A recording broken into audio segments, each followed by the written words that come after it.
पाकिस्तान की राजनीति और सेना में एक बड़ा बदलाव हुआ है और इसका सीधा असर भारत की सुरक्षा पर भी पड़ सकता है।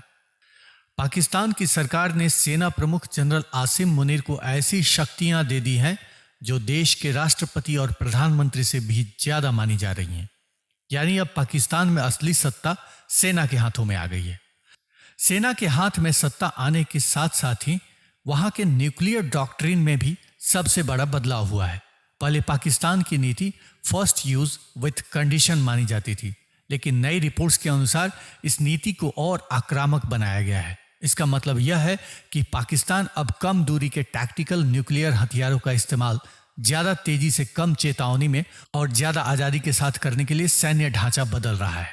पाकिस्तान की न्यूक्लियर नीति में बदलाव भारत के नो फर्स्ट यूज सिद्धांत का सम्मान नहीं करता, जिसका मतलब है कि किसी भी सैन्य तनाव में पाकिस्तान अब टैक्टिकल न्यूक्लियर वेपन का इस्तेमाल कर सकता है।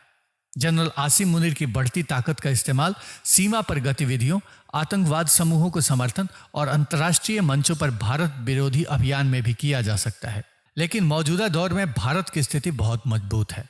भारत की न्यूक्लियर ट्रायड, आधुनिक मिसाइल सिस्टम और मजबूत राजनीतिक सैन्य समन्वय पाकिस्तान की किसी भी गलत साहसिक हरकत को तुरंत जवाब देने की क्षमता रखते हैं। तो कुल मिलाकर यह कहा जा सकता है कि पाकिस्तान की यह नई व्यवस्था दक्षिण एशिया की सुरक्षा को अस्थिर करती है।